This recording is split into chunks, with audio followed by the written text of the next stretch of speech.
Zig Ziglar.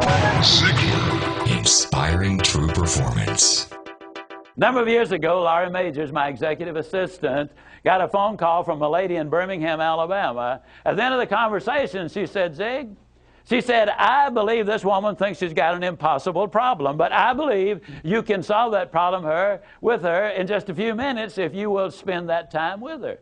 I said, well, Laurie, tell her to meet me backstage. I'll get there about 10 minutes early. My schedule was such that was about all I had. Well, I got there, and I was on backstage behind the curtain on one side. She spotted me from the other side, and as she walked across the stage, I have never seen as much anger in a human being in my life as I saw in her. She almost started crying when she saw me. She said, oh, I'm just so glad to see you. I got this horrible job. I hate it. I hate everything about it. I hate everybody down there. I mean, you talking about negative nails, she was it. She said, can you help me?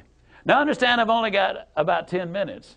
So I looked at her, and one thing I have learned, I don't do counseling, but I talk with a lot of people who do, in psychology, psychiatry, and the ministry. And they tell me that everybody who comes to you with a problem are not necessarily looking for a solution.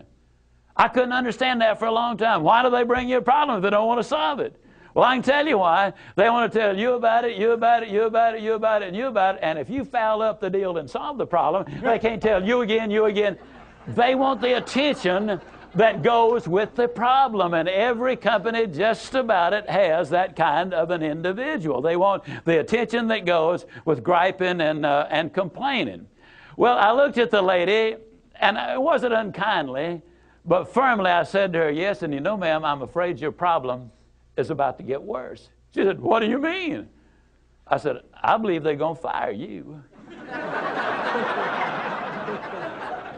She was stunned. I couldn't have stunned her more if I'd hit her in the face with a bucket of ice water. She said, fire me? Why on earth would they fire me? The inflection in her voice clearly said, they're the bad guys, I'm the good guy. Why don't they fire them and keep me? Have you ever noticed that people who are the problem never recognize that they are? They're in complete denial. They think denial is just a river in Egypt.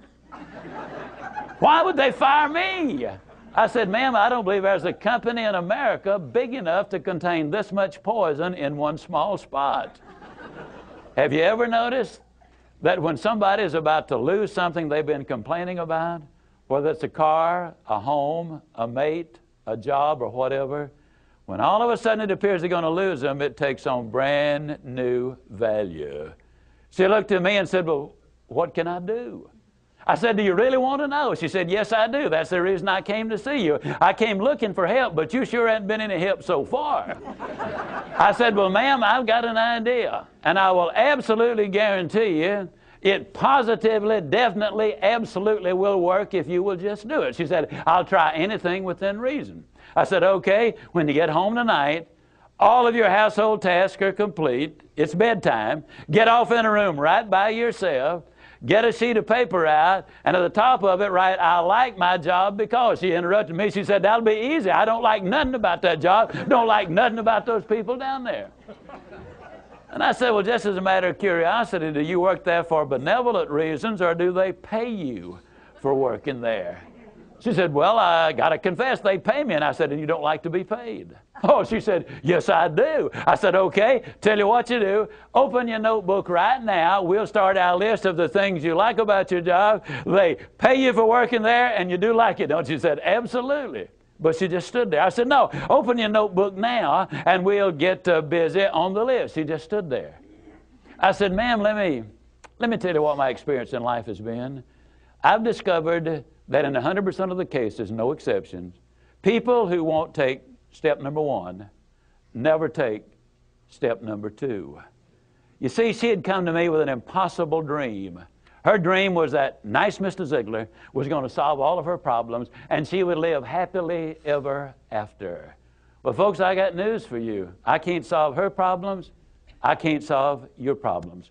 But I will give you some steps that I'll absolutely, definitely, and positively will work for you, as it worked eventually for her. I said, well, ma'am, let me tell you something. Unless you're willing to take step number one right now, it's been nice talking with you. She angrily opened her notebook. Before we got through, there were 22 things she liked about her job. Not only did they pay her for working there, they paid her above average. She had 3 weeks vacation with pay. She had a retirement program. She was in on profit sharing. She had health insurance, life insurance, and accident insurance. She lived less than 10 minutes from home. She was in on management decisions. The company sent her to 3 seminars a year to be paid for. She had her own private office and parking place. 22 things that she liked about her job. Now I said, man, when you get home tonight, everything is finished. Get off in a room right by yourself. Close the doors. Change one word from I like my job to I love my job. Get in front of that mirror. And folks, I cannot say this strongly enough, but I'm going to try. The eyes are the windows of the soul.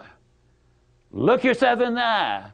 And with excitement and enthusiasm, say, I love my job because they pay me for working there. I love my job because they pay me above average for working there. I love my job because they have a wonderful insurance program. I love my job before every one of the statements. You will sleep better that night. You see, there's something hidden in what I'm saying to you now. When she says, I like my job, she's really saying, I'm grateful for my job.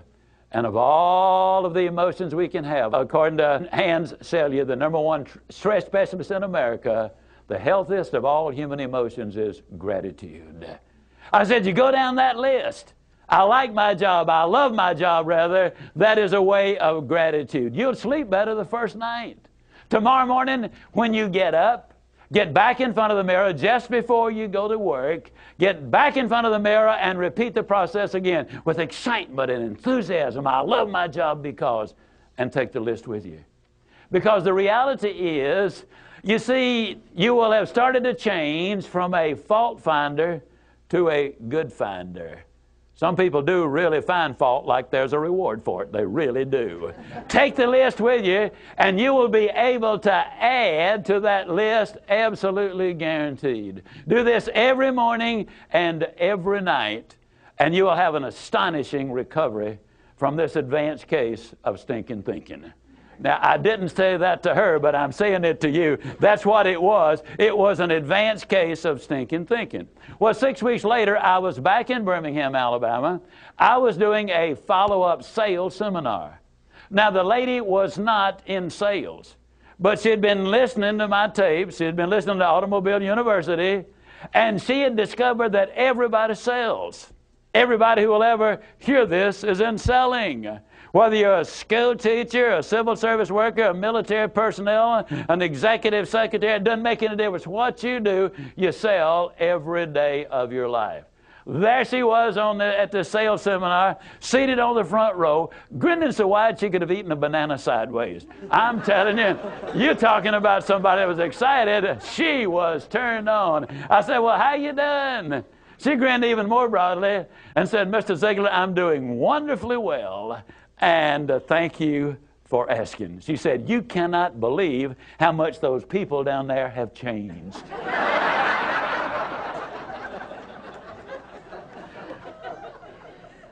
I got to lay it on the line, folks.